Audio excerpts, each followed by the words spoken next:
नमस्कार दोस्तों, मैं हूं कुमाराम जयपाल। आप देख रहे हैं गोल्डन सिटी बुलेटिन न्यूज। आइए विधानसभा चुनाव यात्रा के तहत आज जैसलमेर के युवा छात्र संघ नेता व 2022 में छात्र संघ एसपी के चुनाव में निर्दलीय के तौर पर ताल ठोककर कड़ी टक्कर देकर मात्र एक वोट से हारने वाले व छात्र संघ चुनाव में जीत से ज्यादा हार की चर्चाओं में रहे मानाराम भील से हमारी विशेष बातचीत विधानसभा चुनाव को लेकर उनके खिलाफ अफवाहों व उनके समर्थकों व उनके समाज के लोगों में नाराजगी की अफवाहों को लेकर विशेष बातचीत हमारे न्यूज चैनल में। आइए मोनाराम जी ने अपने इंटरव्यू में क्या कहा, ये जरूर देखें। आज हम आए हैं हमारी चुनावी यात्रा को लेकर मानाराम भील के पास, जो कि निर्दलीय के तौर पर 2022 में छात्र संघ चुनाव में कड़ा मुकाबला हासिल कर एबीवीपी को कड़ी टक्कर दी थी। मानाराम जी, हमारे चैनल में आपका बहुत बहुत स्वागत है। धन्यवाद सर।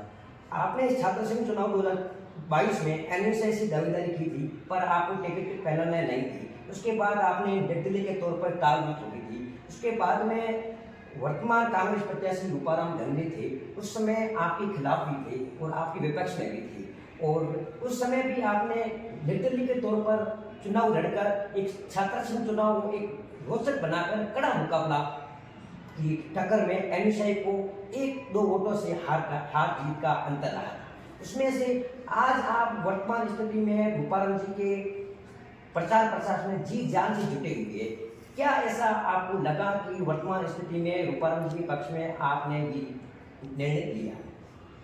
मैं एक छात्र संघ कॉलेज का चुनाव मैंने 2019 में प्रथम ईयर में एडमिशन लिया था, तो मैं वहाँ छात्रों के बीच में छात्र हितों के लिए हमेशा ध्यान रखते उनके लिए मैंने कड़ी मेहनत की। 4 साल मेरा संघर्ष रहा और वहाँ भी मैं एनएसआई पार्टी में था। तो उसके बाद मेरा संघर्ष था और मैंने चुनाव 2022 में लड़ा छात्र संघ अध्यक्ष का, और मुझे किसी पार्टी का, मैं एक एनएसआई पार्टी से दावेदारी कर रहा था, उस पार्टी के द्वारा मुझे पैनल नहीं दिया गया था। उसके बाद भी जो मेरे छात्र संघ हितों में मेरे जो समर्थक खड़े थे, उन्होंने कहा कि हमें छात्र संघ अध्यक्ष का चुनाव लड़ना है। तो मैंने कहा ठीक, हम लड़ेंगे। और निर्दलीय चुनाव लड़ने के बाद हमारा अंतर भी एक वोट से रहा और वो एक कड़ी टक्कर थी। तब लोगों को लगा नहीं, पहली बार किसी छात्र संघ की काबिलियत तारीफ हुई है, और जैसलमेर में पहली बार जीत से ज़्यादा किसी की हार की चर्चा हुई है।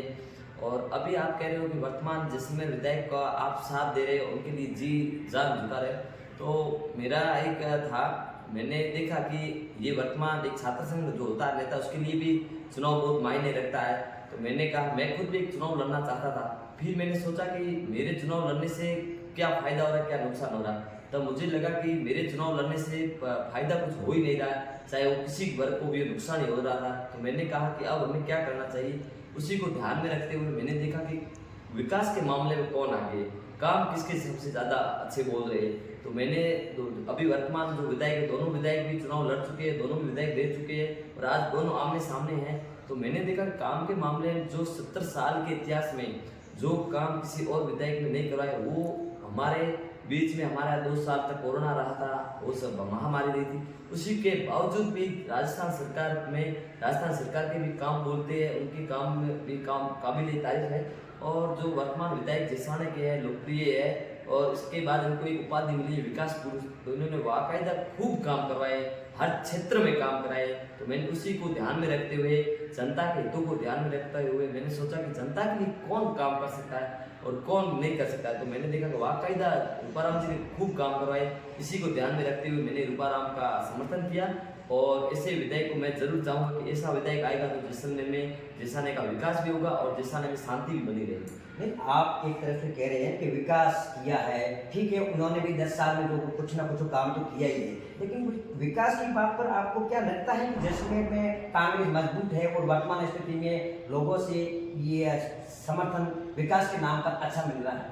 ऐसा देखो, 2018 से पहले थे हमारे जैसलमेर में क्या क्षेत्र होते हैं, खडाल क्षेत्र है, बसिया क्षेत्र है, सोडान क्षेत्र है, जसोड़ा क्षेत्र है। तो आज देखने को मिल रहा है कि जो वर्तमान विधायक है उनका कारवां धीरे धीरे बढ़ रहा है, भले किसी क्षेत्र में जाए। बसिया क्षेत्र में जहाँ पहले कांग्रेस के बूथ ही नहीं बैठने देते थे, आज वहाँ के हमारे राजपूत समाज के जो भाई है वो राजपूत समाज के जो हमारे पिता तुल्य बुजुर्ग है वो तन मन रूपाराम के लिए समर्पित करके उनके साथ खड़े। आज लगभग 60% वहाँ के क्षेत्रों के राजपूत रूपाराम जी के साथ खड़े। और मैं कहूँगा कि जैसलमेर पूरा भी लोग जो विकास को देखते हैं और विकास के नाम पर वोट दे रहे, बाकायदा जैसलमेर रूपाराम जी के साथ है। और लोग भी अब जागरूक है, जैसाने की जनता भी अब जागरूक हो चुकी है कि बाकायदा काम कौन करवा रहा है। तो मैं मानूंगा कि विकास के नाम पर वोट मिल रहे और मिलेंगे। नहीं, ऐसी स्थिति क्या ऐसी मुख्य जहाँ ऐसी बातें हैं विकास किया है जिसके नाम पर आज भी वो वोट मांगते हैं या समर्थन मांगते हैं, तो उनको एक जीत की बड़ी आस लगी हुई है। ऐसी क्या स्थिति है? मैं एक छात्र हूँ, छात्र राजनीति से आता हूँ और मैं शिक्षा की बात करूँगा। मैं मोटे तौर पर रूपाराम जी के जो काम 5 बोल रहे हैं वो काम बताऊँगा। पहला काम तो मैं शिक्षा के क्षेत्र में शिक्षा के काम बताऊँगा। वर्तमान विधायक महोदय और राज्य सरकार के संदर्भ में इन्होंने जो काम करवाए, जैसलमेर में इन्होंने 8 महाविद्यालय नए खुलवाए और ये एक जैसलमेर के लिए बहुत बड़ी सौहार्द है मिली है। जो आने वाले भविष्य छात्र है उनका बाहर ना जाकर उनके आसपास के क्षेत्रों में वो शिक्षा अर्जित कर सके। हमारे जैसलमेर में एक मेडिकल कॉलेज वो हमारे आदरणीय विधायक महोदय लेके आए। आने वाले समय में जो हमारे विद्यार्थी जो गरीब परिवार से आते हैं उनके पास ज़्यादा पैसे या खर्चे नहीं होते, वो बाहर ना जाकर अपने स्थानीय जिले में ही वो शिक्षा मेडिकल की प्राप्त कर सकते हैं। ये एक शिक्षा का मुद्दा है।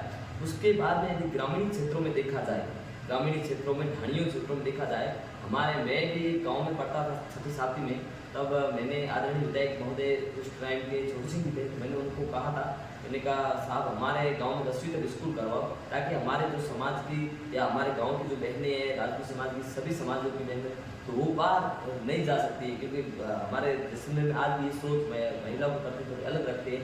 तो मैंने वो उनसे मांग की पर उनके कार्यकाल में स्कूल नहीं हुई। आज देखा जाए कि आदरणीय विधायक महोदय के कार्यकाल में 39 नए ग्राम पंचायतें बनी और ग्राम पंचायतें बनने के बाद में हमारे वहाँ के स्कूल जो 8वीं से सीधी 12वीं हुई है। तो मुझे लगता है कि वहाँ के जो लड़के हैं वो कहीं भी बाहर जाकर पढ़ सकते हैं, पर आज जो लड़कियों को शिक्षा मिल रही है वो गांव में भी प्राप्त कर सकती है, सीधे 8वीं बाद वो 12वीं तक गांव में पढ़ सकती है।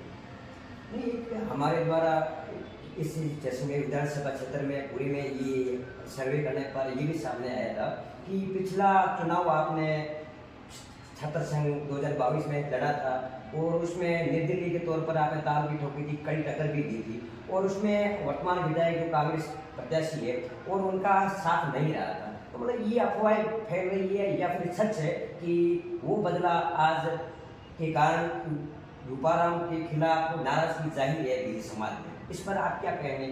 देखो, मैं मानता हूँ कि बदला लेने से ज़्यादा बदलाव लाने की सोच रखनी चाहिए और बाकायदा मेरे समाज में भील समाज भी इस चीज़ की लेकर नाराजगी है कि हमारे पहली बार इतिहास में कोई हमारा एक कॉलेज में विद्यार्थी खड़ा हुआ और उसने बाकायदा काबिल तारीफ छात्र संघ चुनाव लड़ा है। उनमें नाराजगी तो है, फिर तो उस नाराजगी का ये वक्त भी था जवाब देने का, पर नहीं, हमने सोचा कि ये बात जवाब देने का नहीं, ये बात हमें एक अच्छे व्यक्ति का साथ देने का है। बदला लेने से ज़्यादा बदलाव लाने वाले व्यक्ति का साथ देना चाहिए और हमने वाकायदा वही निर्णय लिया। पूरे हमारे समाज का एक निर्णय था कि यही निर्णय लो ताकि हमारे समाज का अच्छा हो और हमारे समाज का ही नहीं बल्कि पूरे जैसलमेर के जैसाने की जनता का भी अच्छा हो। और आज भी हमारे गांव ढाणियों में मैं भी आज रूपाराम जी के लिए मेहनत कर रहा हूँ, जी जान लगा के सुबह 8-9-10 बजे निकलता हूँ और जो हमारे ढाणी गांव है तो मैं उनकी समस्याएं सुनता हूँ। मेरे पास भी कॉपी है, मैं उसमें नोट करता हूँ कहाँ कुछ अभी ऐसे काम जो बचे हुए स्कूल नहीं, तो मैं साहब से जब हमारे आदरणीय विधायक महोदय विधायक बनेंगे उसके बाद में मंत्री भी बनेंगे तो मैं कहूँगा कि वहाँ 10-10 गाँव है जहाँ हमारा समाज शिक्षा के क्षेत्र में बहुत पीछे, तो वो वहाँ पर स्कूल खुलवाएंगे। तो मैं ये चीज़ें नोट करता हूँ, इसलिए मैंने रूपाराम जी का साथ दिया और मैं खुद जाकर उनके बीच में इस नाराजगी को अपने समाज के बीच में जाकर दूर करता हूँ। फिर वो समर्थन भी देते कि नहीं वाकई यदि आपका निर्णय है, आप एक पढ़े लिखे स्टूडेंट हो तो आपका निर्णय समाज हित में ही होगा और एक जनता के हित में भी होगा जिसाने की। तो मैंने ये निर्णय इसलिए उठाया कि हमें एक अच्छे व्यक्ति और विकास पुरुष का साथ देना चाहिए। ऐसे सोशल मीडिया पर और कुछ बातें भी आ रही है सामने कि भील समाज नाराज है कुछ, इस पर आप ये बात कितने तक सही है, कितने तक ये अफवाह है या सच है? हमारे 5 नवंबर को समाज की जांच पर एक निर्णय हुआ था, उससे पहले ये बात लगभग ज़्यादा हद तक सही थी। उसके बाद निर्णय होने के बाद में अब सोशल मीडिया क्या होता है, मेरे मीडिया बंधु होते हैं तो वो क्या पक्ष विपक्ष और सच्ची बातें नहीं रखते हैं, खुद ऐसे होते हैं कि किसी के पक्ष लेकर रखते हैं। तो मुझे लगता है कि हमारा समाज एक निर्णय की ओर है और हम सब मिलकर इस बार रूपाराम जी का साथ दे रहे हैं और कुछ नाराजगी तो हम उस नाराजगी को दूर करने के वहाँ जाएंगे। हाँ, मेरा समाज इस बार एक विकास की ओर है और विकास का साथ देंगे और हमें उम्मीद है कि समाज का निर्णय सर्वोपरि निर्णय है और उन्होंने रूपाराम जी का समर्थन दिया है और समर्थन इसलिए दिया, समाज ने अपना ना सोचकर अपने जैसाने की जनता का भी सोचा है। उन्होंने कहा कि नहीं, वाकई जो विकास का काम करेगा हम उनका साथ देंगे।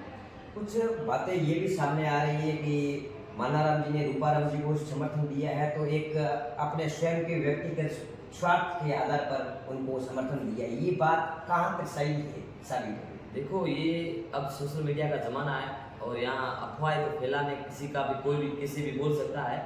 व्यक्तिगत स्वार्थ के लिए मैं काम करता तो मुझे लगता है मैं कभी छात्र संघ चुनाव में निर्दलीय इतनी बड़ी बाजी नहीं मार सकता। मेरा हमेशा हेत रहता है कि अपने खुद के बारे में कम सोचना, अपने जो लोग होते हैं, अपनी जनता होती है, एक नेता या एक नेतृत्व करता वही सच्चा होता है या जनसेवक वही सच्चा होता है जो अपने से ज़्यादा अपनों का सोचता है। जैसे आज मैं उदाहरण के तौर पर ले लूँ विधायक महोदय का, तो इन्होंने नई ग्राम पंचायतें बनाई, ग्राम समितियाँ बनाई है, उसके बाद नए स्वास्थ्य केंद्र बनाए हैं और हमारा एक जैसलमेर जो तपोभूमि है, धार्मिक भूमि है और इस धार्मिक भूमि में उन्होंने जो 30,000 बीघा और भूमि आवंटित करवाई। उन्होंने ये भी मानवता के साथ साथ पशु पक्षी और जीव जंतुओं के बारे में सोचा है।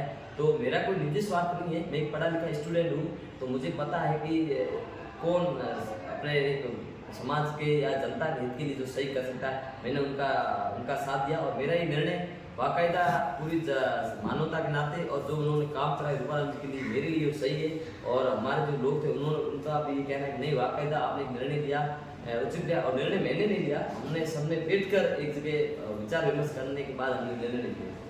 नहीं, जैसे जैसलमेर में कई ऐसी अफवाहें आपके बारे में चल भी रही है, चाहे विरोधियों द्वारा अफवाहें फैलाए या फिर सच साबित होकर आपके समाज में कुछ युवाओं द्वारा भी ये अफवाहें या ये बात रखी कि मानाराम जी ने कुछ अपने स्वार्थ के लिए समर्थन दिया है या फिर अपने समाज के विकास के किन मुद्दों को लेकर दिया है समर्थन?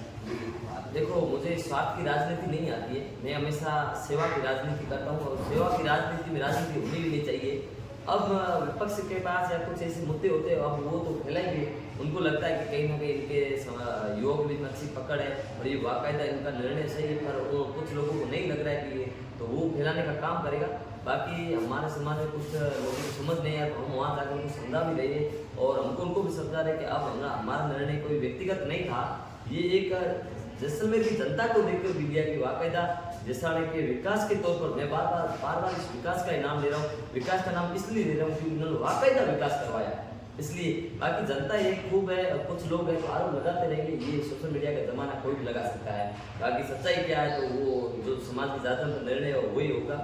बाकी हम क्या कहेंगे, किसी पर कोई आरोप लग सकते हैं, ठीक है ना। मुझे पता है कि मैं कितना सच हूँ और मैंने जो निर्णय लिया वो एक निर्णय कितना सही साबित होगा वो तो ये 25 तारीख के दिन हमारे जो होगा वोटिंग में, तो हम जहाँ घूमे हमने ये कहा है कि ज़्यादा से ज़्यादा एक विकास के नाम पर वोट दीजिए। विकास के नाम पर कुछ लोग क्या जाति को आधार मानकर लक्ष्य बनाते हैं, तो मैंने कहा कि जाति का कोई मुद्दा ही मत रखो, मुद्दा विकास का रखो, ताकि जिससे क्या है हर अंदर भावनाएं जगह कि नहीं जो भी आएगा वो काम करवाएगा। नहीं, ऐसी स्थिति में जहां आपने समर्थन दिया है व्यक्तिगत तौर पर, तो कहीं न कहीं ऐसी ये भी बातें आ रही है कि कहीं आने वाले चुनाव में ग्रीन समाज को राजनीति में प्रतिनिधित्व कुछ मिलेगा? हाँ, मुझे लगा और मैं अब कॉलेज की चुनाव मैं बताता हूँ, मैं कॉलेज का चुनाव लड़ा था तो उस टाइम मेरे साथ पूरा मेघवाल समाज था। तो मेघवाल समाज खड़ा था तो मुझे वहीं से उनका मेघवाल समाज की बदौलत मुझे एक राजनीतिक प्रतिनिधित्व मिला था। सर्व समाज ने भी साथ दिया, ऐसी बात मैं नहीं कहूँगा। तो यदि रूपाराम जी रहते हैं तो हमें लगता है कि हमारे समाज में राजनीतिक प्रतिनिधित्व मिलने की संभावना है और मिलेगी, क्योंकि हमारा समाज पिछड़ा है। तो हमें लगता है कि रूपाराम जी खुद एक गरीब परिवार से ऊपर उठ के और इतने बड़े स्तर तक पहुँचे, तो उनकी वो कोई एक दिन में तो पहुँचे नहीं, उनका कई लोगों के प्रति काम था। उन्होंने हमेशा सच्चे मन से लोगों की सेवा की है, इसलिए आज वो इस मुकाम पर है। तो वो हमारी भावनाएं जरूर समझेंगे और हमें भी राजनीतिक में प्रभुत्व वो जगह देंगे। धन्यवाद, आप बने रहे हमारे news channel golden city bulletin news के साथ। हम हर एक अपडेट हमारी चुनावी यात्रा को लेकर आपके सामने पेश करते हैं। धन्यवाद।